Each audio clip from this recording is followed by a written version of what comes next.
Oh, good morning.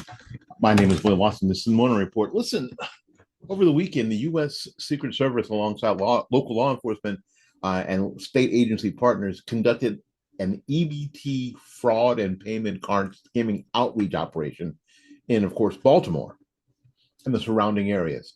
That happened on October 22nd through 23rd. Personnel visited 493 businesses and removed 22 illegal skimming devices and preventing the estimated potential loss of nearly $22.9 million.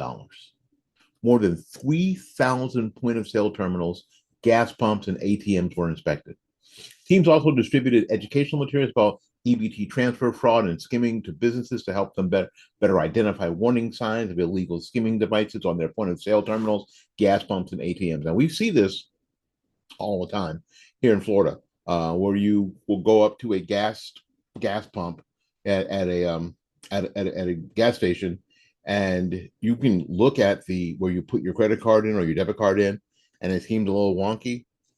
What I personally do, and I would advise you to do, is to grab it, or the thing that you put your card in, to grab it and shake it around a little bit, right? Make sure that it doesn't come loose, or just use the tap. Now, even the tap, that thing, there could be a skimmer over the top of that. So you touch it and you move it around to see if it comes off. This outreach operation was conducted by the U.S. Secret Service along with the Annapolis Police Department, Baltimore Police Department, and Bel Air Police Department, Cecil County Sheriff's Office, Hartford County Sheriff's Office, and Howard County Police Department. Lots of law enforcement involved here. Personnel from the Maryland Department of Human Services also took part in this operation.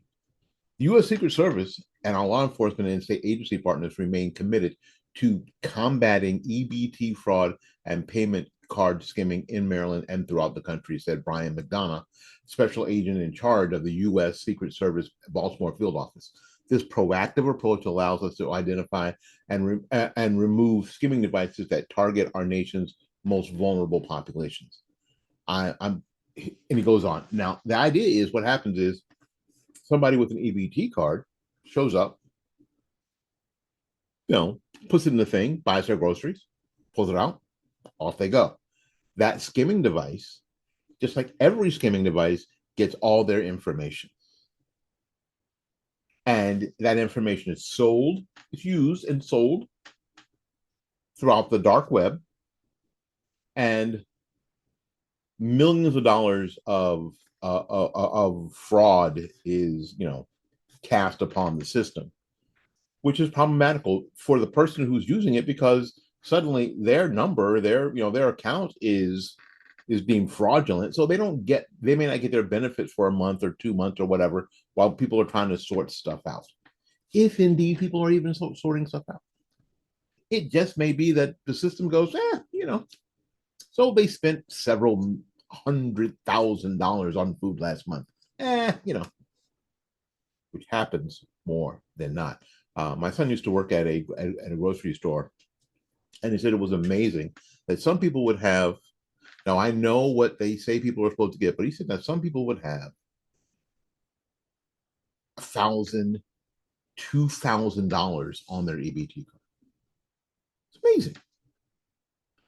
How many normal folks like you and I spend $2,000, $2,500 on groceries in a month? Almost none of us, unless we've got 10 kids or 15 kids, unless we're the Duggars. We don't spend that much on groceries. We don't have it to spend. We don't have a mortgage payment to spend on food. And some people do. Now, I know we're going to get pushback that, some people only get like $500 a month or $200 a month. There are people who are getting $2,500 a month or more. So these are systems that have to be looked into. There's fraud and waste and abuse, and they have to be looked into. So congratulations to the Baltimore Field Office of the U.S. Secret Service for looking into this for us over the weekend. We appreciate you.